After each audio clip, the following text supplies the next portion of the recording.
Okay, we're going to breeze right through this one. So this is about diversity in healthcare, and this is really a fun.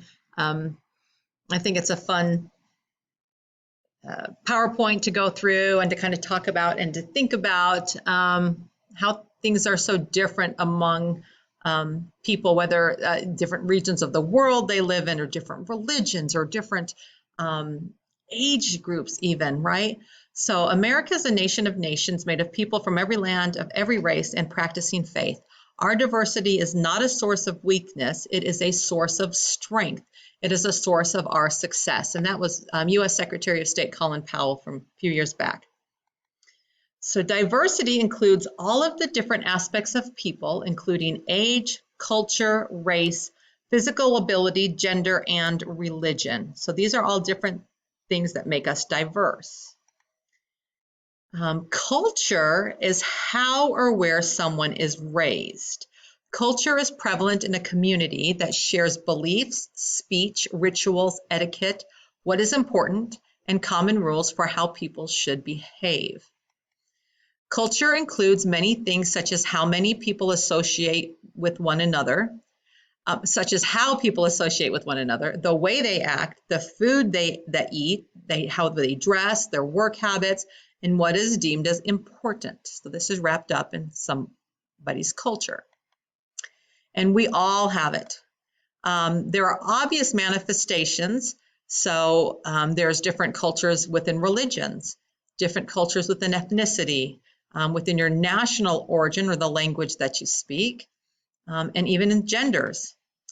Okay, some less obvious manifestations, though, might be age, education, educational status, and mobility, including handicaps. Okay, so these are some things that you can't just quite tell by looking at a person, but some of those other things before, you might be able to tell their religion or certain things just by looking at them. Ethnicity now describes the birthplace of people.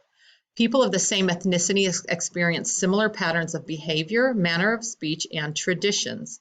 So examples of ethnic classifications include African Americans, Asian Americans, European Americans, Hispanic Americans, Middle Eastern and Arabic Americans, Pacific Islanders, and Native Americans. So we are talking mostly here in the United States. We figure if you're going into the healthcare system and you're learning things here that you'll be working with people in the U.S. So expressions of culture in healthcare are health belief systems. So they define and categorize health and illness, offer explanatory models for illness, based upon theories of the relationship between cause and the nature of illness and treatments, and defines the specific scope of practice for healers. So there are two approaches. We've got knowledge and relationship. Attitude, self-awareness, subjective perspective, focus on patients. And let's see, culture refers to integrated patterns of human behavior that include the language, thoughts, communications, actions, customs, beliefs, values, and institutions of racial, ethnic, religious, or social groups. Competence implies having the capacity to function effectively as an individual and an organization within the context of the cultural beliefs, behaviors, and needs presented by consumers and their communities. So cultural competency puts together is being able to do your job well, taking into account other people's culture and how they've been raised. When healthcare services are delivered without regard for cultural differences, then patients are at risk for suboptimal care. Patients may be unable or unwilling to communicate their healthcare needs in a culturally insensitive environment, which then reduces the effectiveness of their overall care process. Understanding the fundamental elements of culturally and linguistically appropriate services is necessary when striving for cultural competency in healthcare delivery. There are four rationales for cultural competency in healthcare delivery: to respond to demographic changes, to eliminate disparities in the health status of people of diverse racial, ethical, and cultural backgrounds, to improve the quality of healthcare services and health outcomes, and then to gain a competitive edge in the healthcare market and decrease the likelihood of liability or malpractice claims. So we're going to talk about a few different situations here that actually come up quite a bit. Now, this is talking about the Hmong community. I actually had one of my son's best friends served a mission in California and learned how to speak Hmong and lived among the Hmong people. And it was really an amazing culture to be a part of. He had a great experience. But here are some things to consider. So Leah Lee was a 3-month-old Hmong child with epilepsy. Her doctor prescribed a complex regimen of medicine designed to control her seizures. However, her parents felt that the epilepsy was a result of Leah losing her soul and did not give her medication as indicated because of the complexity of the drug therapy and the adverse side effects. Instead, they did everything logical in terms of their Hmong beliefs to help her. They took her to a clan leader or a shaman, sacrificed animals, and brought expensive amulets to guide her soul's return. Leah's doctor felt her parents were endangering her life by not giving her the medication, so they called Child Protective Services, and Leah was placed in foster care. Leah was a victim of a misunderstanding between these two cultures. They were both intent on saving her life, right? The results were disastrous. A close family was separated, and a Hmong community faith in Western doctors was shaken. So we need to be really careful when we're dealing with other people's cultures and their beliefs. Another one here, a Hmong child was born with a club foot. Doctors felt that the foot would cause social embarrassment and make ambulation difficult, so that's movement.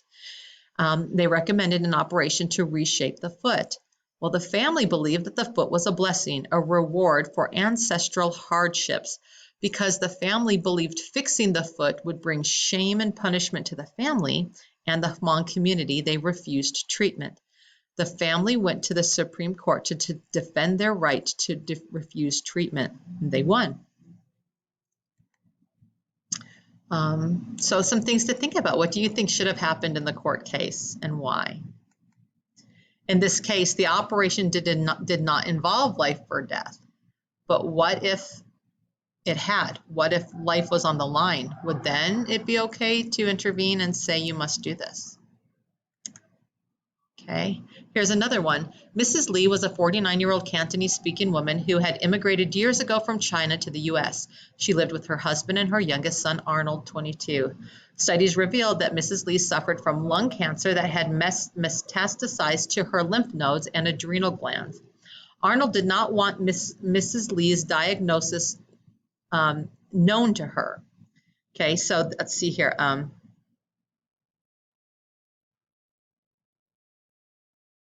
Okay, so this was the son. Eventually, the cancer spread to her brain. Her physician, knowing her poor prognosis, suggested a DNR to her son, who refused to even discuss the possibility with his mother. Wasn't even going to talk about do not resuscitate. Arnold felt that his role as son and family member meant he must protect his mother from bad news and loss of hope. He believed telling her the dim prognosis would be cruel and cause unnecessary stress. Though futile, the son insisted that all heroic methods be used, including a ventilator, to save his mother's life. He accused the house staff and physician of racism and threatened litigation. As a family member, he considered himself, not the doctors or patient, responsible for his mother's treatment. He felt an overwhelming family responsibility to save his mother from such an early and bad death, as well as from perceived inadequate treatment. So it is because we are all different that each of us is special. That is it for our diversity. So I just want to talk a little bit here with, and people come from so many different backgrounds and are raised so differently.